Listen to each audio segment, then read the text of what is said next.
This young man began appearing outside of my home in Santa Monica and began getting the feeling that he was watching me. Then I started receiving notes and phone calls. Well, the phone calls first and the hang up, and then notes that were imploring me to meet with him. And So wait a minute. How long was this going on? A couple of months. So he would just kind of be near your house? In front, walking Not past. On your property, on the public pavement, but walking by. He actually did come on the property. I had a ring installed, and then I noticed him leaving notes in my mailbox. And what did the notes say? Well, the notes came after the phone calls, and they were asking me to meet with him. He wanted to know if we were related. All right. So the truth is, he was walking by, he was near you, he was looking, but he also made his intentions known. Yes. I think we could be related. Yes. And how was he saying he thought he could be related to you? He claimed to be the son of my departed son. Okay. So you've lost your son. I'm very sorry for your loss. Thank you. I don't feel that he was malicious. I don't feel that, but I am here for closure. And I think we both need to know the truth. I want to ask you, Mr. Martinez. Ms. Rodriguez said she saw you near her home. What took you so long? Why did it take a few months? Were you trying to look at her to see if you saw any resemblance? What was your plan? Well, how it first started was I started giving her phone calls, and then she expressed how she didn't want to receive my phone calls anymore. But I know in my heart that Michael Henderson is my father, because my mother would always tell me that, oh, this is my father. She was showing me pictures, and I believed that. But then recently she just passed away, and then I just felt kind of lonely. And I looked online for this Michael Henderson, and that's where I learned that he passed away. And his only relative was Miss Rodriguez. And so your mother has passed? Yes. I'm very sorry for your loss as well. And so she left you with a name? Yes. She was showing me pictures of Michael Henderson all the time, and that's who I believed was my father. And she always said, this is your father? Yes.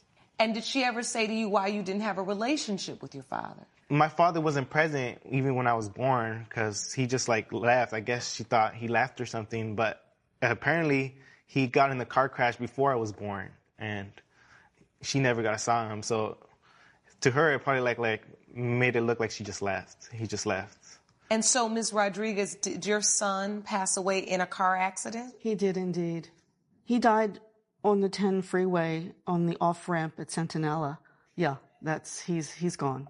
He's gone. And so had you ever heard of Mr. Martinez's mother? Did you know your son to have had a relationship with, what was your mother's name? It's Maria. Maria.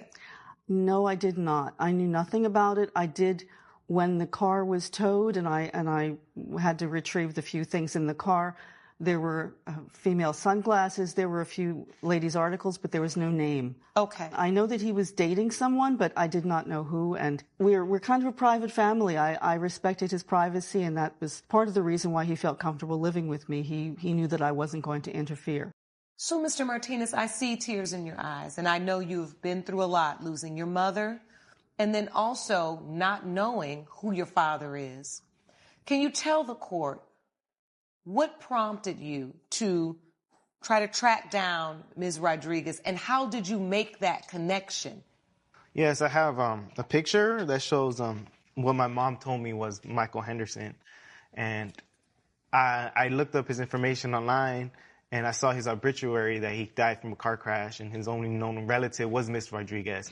So I was able to dig into where she lived and her phone number, and I reached out to call, but she kept blocking my number, and that's when I started coming over, leaving those letters. May I see your evidence, please?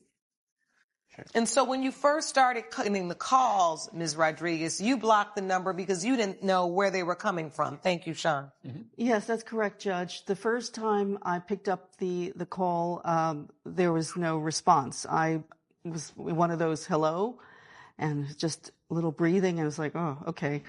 And I hung up. And then it rang again, and I saw it was coming from the same number, and so then I just blocked it because it happens. But, yeah. Tell me about when you finally connected. I never really answered the calls. I didn't talk to him on the phone.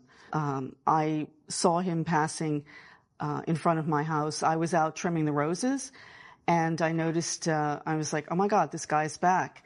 I was scared. I was just scared. There was never going to be a normal way to have this conversation. Good intentions don't automatically create a good experience for another person. Some people underestimate how powerful it is to not know where you came from. If someone grows up without a father, they're not just looking for a person, they're looking for answers about themselves. That's why some people spend decades trying to find biological family they've never met. But I do believe there is a human need for closure. Some people can live with unanswered questions, others can't. For some people, not knowing who the father was becomes a question they have to answer before they can move on. That is a very real psychological drive. The funny thing about the human mind, though, is that it will fill in the blanks. Just like watching the beginning of the video, it's easy for the brain to start filling in vibes. But listening to the grandson, it's just long lost family. Unfortunately, the brain is not going to leave the story blank. It's going to try to fill in those gaps. And first impressions are incredibly hard to undo. Let's get back. And so then he hurried up and he got into his car and noticed that he was driving a black Mustang, and the last numbers on the plate were 25. And my son had died at 25, and it was 25 years, and it was just too weird. You felt like it was some type of numerical sign. Absolutely. It just came to you when you saw that number 25. Absolutely. And so then what did you do? How did you come in contact with him to have the first conversation? In November, when the Mexicans celebrate the Day of the Dead, I came out on my porch, and there was an altar set up there with the beautiful carnations and, yes, and the skull and the names of his mother and my son. It was an act of kindness, but I also wasn't sure if it was an act of I don't know, torment. It was extremely emotional for you, I'm sure. Mr. Martinez, did you put that arrangement there? I did do that. It was a tradition me and my mother used to do every year, and this was like the first year she was gone. Was that like an olive branch? Were you trying to say, I don't know if I'm your grandson, I may be? Was it kindness, or was it a way for you to maybe break the ice and get her to talk to you? Yes, it was a kind gesture. Like, I thought she would appreciate it. I didn't think it would make her feel this way. I didn't think I'd end up here. Is this the first time you all have really been in a room together? Or did you ever sit down together? No, we never sat down. We haven't been in a room. I only saw him kind of around the property and pacing back and forth, and I really didn't know. I mean, I had no inkling what his real intentions were. Before bringing this suit, did you ever think, let me sit down and talk to this young man? Why is he leaving flowers at my door? Why is he near me? Why does he think my son is his biological father? My concern was that this was opening a door I wasn't ready to go through, to be honest. Mm-hmm. I do see something of my son in him, and I don't know if that's delusion or hope or wishfulness, but I just didn't want to go down that road with a stranger. And so your inclination was, I'm going to sue this young man, and I'm going to have him owe me $15,000 because I would rather him pay me for what I believe is the harm he caused me versus actually embrace him and say, if you think my son was your biological father, I'm willing to take a test with you to find out if that's true.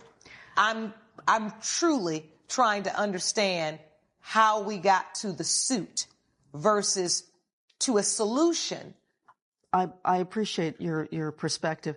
What I was trying to achieve here was, I know that is the most I can sue for. I wanted his attention. I didn't want to be blown off. I wanted him to take this seriously. I wanted him to stop creeping around my house. If he is my grandson, I want a DNA test to prove it. I want this to be clear and concise.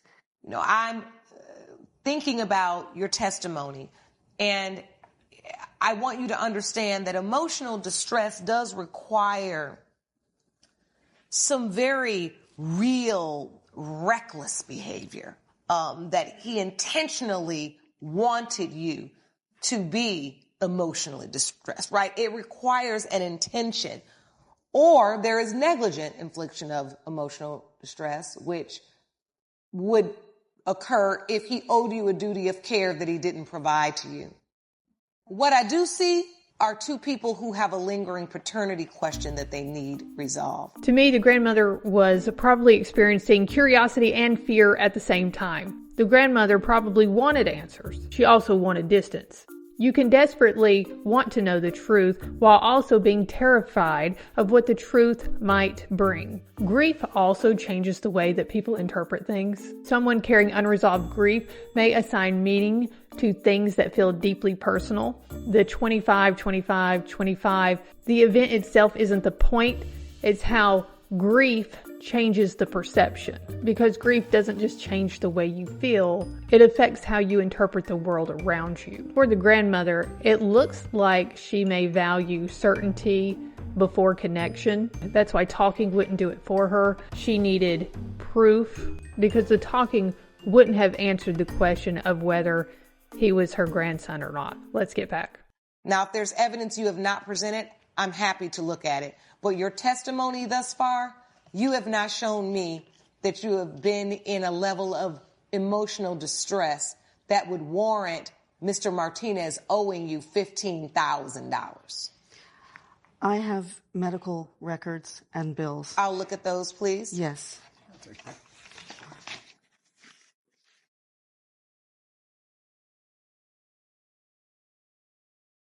All right, so here are the medical bills you submitted. This states that you had to go to a specialist and urgent care visits and treatment for traumatic stress. Yes, Your Honor. And that cost you $15,000. That is combined with therapy sessions. Because Mr. Martinez was calling you.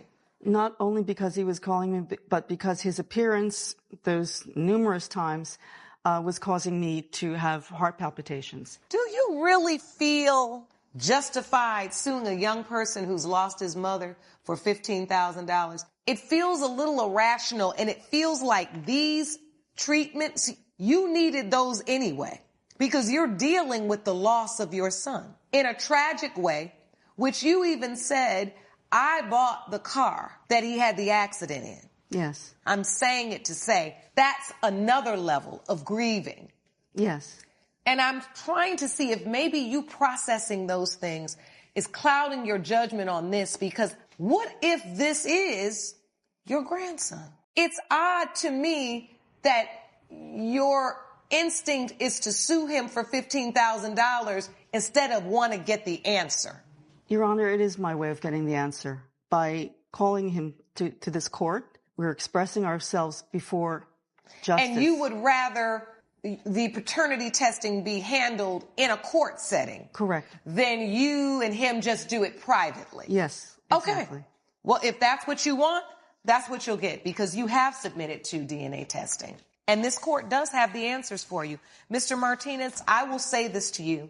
You have handled yourself today with the utmost maturity, kindness, respectfulness. You have been a stand-up young man. Thank you, Your Honor. If I have to say anything, just that we're all grieving. My mother passed away recently, and my intention was never to cause any of that. And just because I didn't take the therapy and spend $15,000 doesn't mean I have to pay $15,000 for something that wasn't my fault. Like, we all have to grieve, and I just hope we just get our answers so we can start healing together. Are you ready for the results? Yes. When it comes to DNA testing for David Martinez, the court was able to use labs for Mr. Michael Henderson that were previously obtained. And through the testing, it has been determined by this court. The late Michael Henderson. The brain wants one villain. When people go through multiple painful things at once, it's natural to connect them. But the hardest question is, what's actually causing the pain? And what's just bringing old pain back to the surface? Because triggers aren't always the cause. Something can trigger the grief without creating the grief. Even here with closure, sometimes that reopens old wounds. People will talk about closure like it always heals. Sometimes the search for answers forces you to relive the very thing you've been trying to survive. Closure isn't always peaceful. Let's find out the DNA results. Is Mr. Martinez's biological father. Ms. Rodriguez, that is your grandson. How does that feel? Thank you, Your Honor. Thank you. That's all I wanted. Just wanted to find out the truth. It is truly my honor to do this. Paternity matters. He may not have gotten to know his biological father, but now he has you as the extension of his father. And you can tell him all about his father. And you can have an extension of your son through your son's son. Thank you. Would you like to give your grandson a hug? I think so. I think so, too. It's been far too long.